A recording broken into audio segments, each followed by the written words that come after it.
नमस्कार, तुम्हा सर्वांचे माझ्या चॅनलवर स्वागत आहे।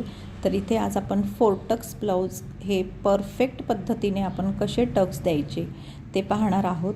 अशा पद्धतीने तुम्ही जर टक्स द्याल तर तुमचं 4 टक्स ब्लाउज इतकं परफेक्ट बसेल का कटोरी ब्लाउजपेक्षा जास्त फुगीर आकार ह्याला आपल्याला द्यायचा आहे।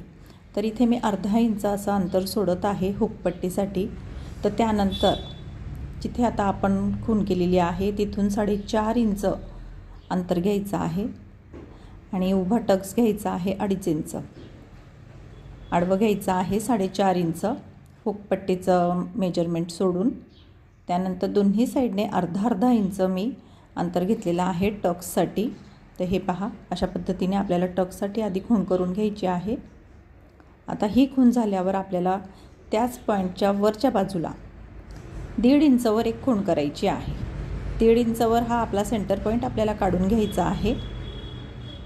त्यानंतर ह्या 1.5 इंच अंतरापासून ही जी आपण मध्ये खूण केलेली आहे त्यापासून आपल्याला तिन्ही बाजूला 1.5 इंचावर एक खूण करून टक्सचा आकार द्यायचा आहे। तर हे पहा, टक्ससाठी ह्या साईडला हुकपट्टीजवळ मी एक खूण केली आहे 1.5 इंचावर। त्यानंतर मोंढ्याच्या बाजूला आणि इथे खाली कमरेच्या साईडला। तर अशा पद्धतीने आपल्या चारी टक्स जे आहेत त्याच्यामध्ये 1.5 इंचचं अंतर आपल्याला ठेवायचं आहे। तर हे पहा, अशा पद्धतीने बरोबर आपला जो आकार आहे मधला, हे पहा, अशा पद्धतीने बरोबर राऊंड आकार इथे तयार होतो आणि हाच आपला कटोरीसारखा एकदम मस्त फुगीर असा पफ इथे तयार होईल आणि एकदम खूप छान पद्धतीने जसं कटोरी ब्लाऊज बसतो त्यापेक्षाही जास्त चांगल्या पद्धतीने हा ब्लाऊज तयार होतो। तर आता हे जी मी खुणा केल्या आहे त्यावर मी आधी एक शिलाई मारून घेते। त्यानंतर आपल्याला ते टक्स द्यायचे आहे। अशा पद्धतीने जेव्हा आपण शिवून घेतो तर आपला जो अस्तरचा कपडा आणि ब्लाऊज पीसचा कपडा आहे तो परफेक्ट असा जॉईंट होतो आणि त्याला कुठेच फुगा पडत नाही टक्स दिल्यावर।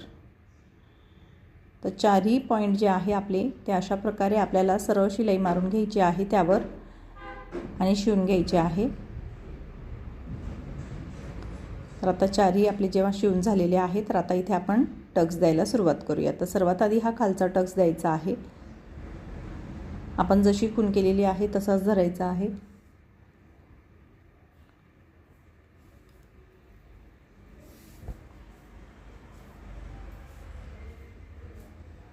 त्यानंतर आता आपल्याला एक एक करून हे तिन्ही जे डॉट आहेत ते शिवून घ्यायचे आहे। खालच्या टक्सलाच फक्त आपल्याला अर्धा इंचचा गॅप द्यायचा आहे आणि बाकीचे जे टक्स आहे ते सरळ रेषेतच येणार आहे, त्याला आपल्याला कुठेच जास्त अंतर द्यायचं नाही आहे।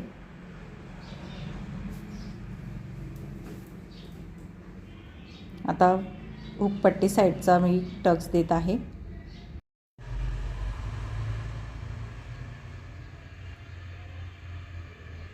तर हे पहा, 3 टक्स आपले देऊन झालेले आहेत। इथे आता आपल्याला चौथा टक्स द्यायचा आहे आणि अशाच पद्धतीने आपल्याला दोन्ही साईडचे जे पार्ट्स आहे ब्लाऊजचे ते तयार करून घ्यायचे आहे।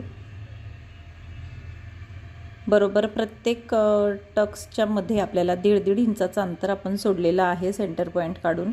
तर हे पहा, तुम्ही पाहू शकता का खूप सुंदर आणि परफेक्ट असा फुगीर आकार येतो। कटोरी ब्लाऊजपेक्षा ह्या ब्लाऊजची फिटिंग खूप छान येते। तर हे पहा, कटोरी ब्लाऊजचा तरी तो टोक दिसतो बऱ्याच वेळेस, कटोरी व्यवस्थित बसत नाही बऱ्याच जणांची। तर तुम्ही हा ब्लाऊज नक्की ट्राय करा। तर हे पहा, खूप सोपा आणि पटकन तयार होणारा 4 टक्स ब्लाऊज आहे आणि खूप सुंदर फिटिंग आणि फिनिशिंग येते ह्या ब्लाऊजची। फिटिंगसाठी खूप परफेक्ट आणि सुंदर पद्धतीने हे ब्लाऊज तयार होतं। कुठेच असा फुगा दिसत नाही, काही नाही। कोणतंही मेजरमेंट असू द्या, ब्लाऊजचं माप काहीही असू द्या, ह्याच पद्धतीने तुम्ही 4 टक्स घ्या आणि खूप सुंदर आणि फिनिशिंगमध्ये ब्लाऊज शिवा। तर कसा वाटला व्हिडिओ मला कमेंट करून नक्की सांगा। व्हिडिओ आवडला तर लाईक आणि शेअर करायला विसरू नका आणि चॅनलवर नवीन आला असाल तर सबस्क्राईब करून द्या। Bye bye.